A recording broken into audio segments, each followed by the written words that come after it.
Thank you, everybody. You showed up and everybody's come a long way. It's been a great afternoon. We're going to start out. Pam's going to kind of explain the reason why we had to have this bridge, and Katy's going to fill in some there, and then I'll talk a little bit about how it came to be. Okay, so a couple of years ago, very honestly, I was volunteering at Teter. My other experience with Teter was I would bring my kids out and we would do the Easter egg hunt. I had no idea that when you stood in the parking lot, I just thought the property was what you could see in the parking lot. But then we started having problems. We had some hunting issues. And so then I figured out that, wow, we've got this beautiful expanse of natural areas here at Teter. And it was like finding a secret garden. It was so beautiful. I just had no idea this existed. And so while I was resolving the issues with the hunters, which was down on the south border, I thought, if we've got problems there, we probably need to check out the rest of it. And long story short, because it is a long story, and some of you have probably heard it, and Jerry Barr's here, he lived it with me and my husband, Tim. We found out we had some dispute on our property lines. It wasn't very clear. Thank God for Irving Keith, who had a legal survey done, because that was the basis of us really starting to work with our neighbors to get that resolved.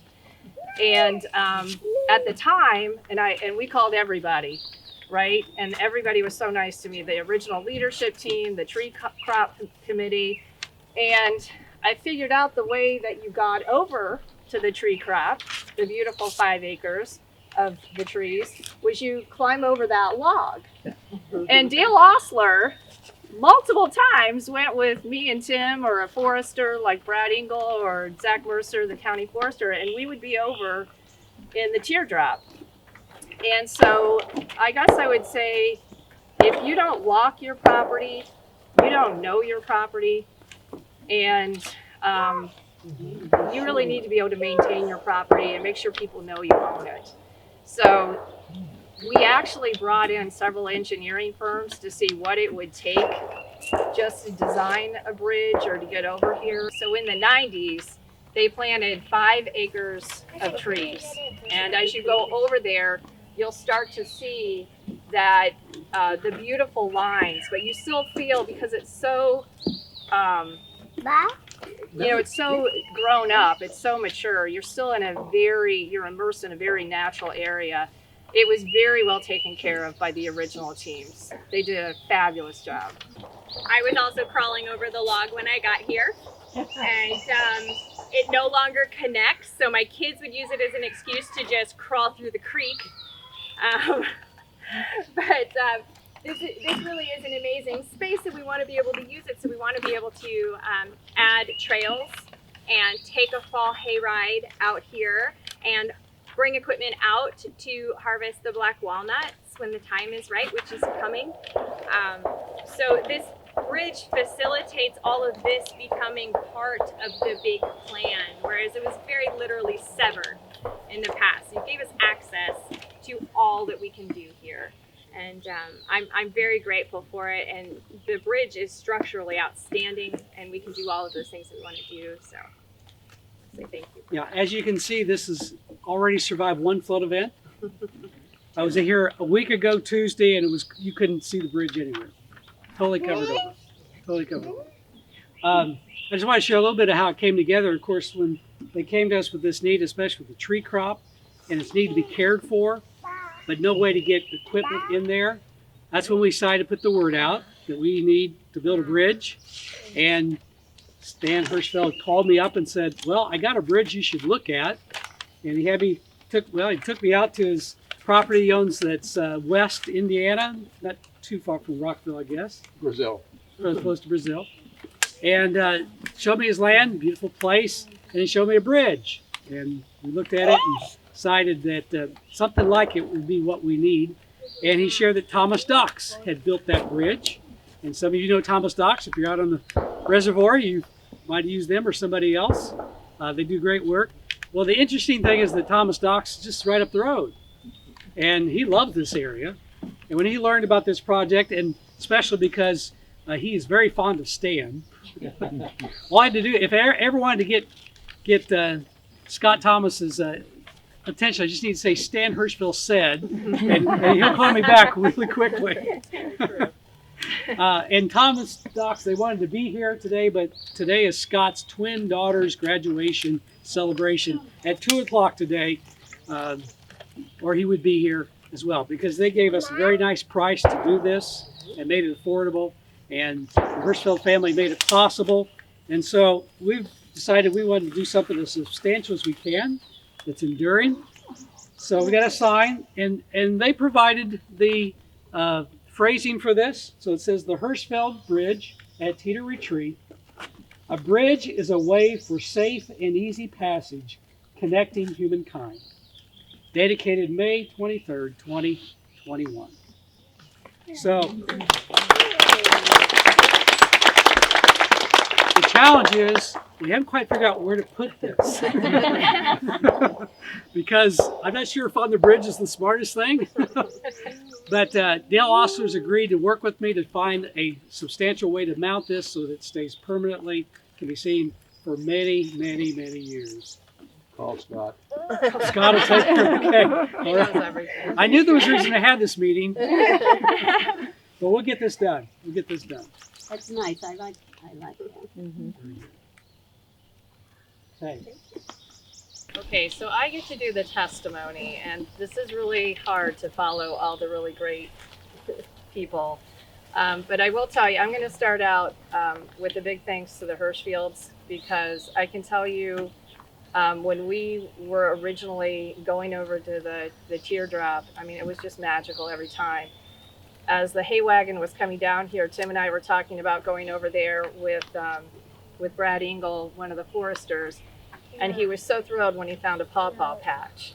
And so some people call that an Indiana banana. It wasn't part of the tree crop planting, but it was just because it's a beautiful area. It was something magical. He dropped down the banana, or the Indiana banana, and we took it home to our girls. We thought it was like gold, and they weren't so impressed, right, Tara? You don't even remember it, but we all ate the Indiana banana, so that was one of our miracles. But I remember we put it on the master plan and the big wish list to have this bridge so that we could share the natural areas with everybody, and it was just so much money. And then when we started talking to the engineering firms, and they started saying you're going to have to work with DNR and get it approved, it was triple the money. So this really is, to me, a dream come true. I didn't think that it was going to be so quickly that we would be able to access the area and let everybody enjoy it. And so I'm going to tell you about last weekend.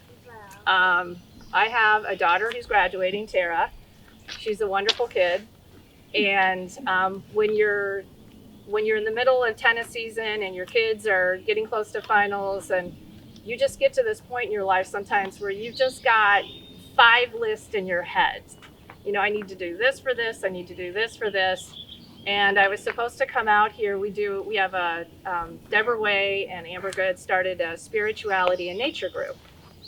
And so I should have been working on my list, but I had lost something.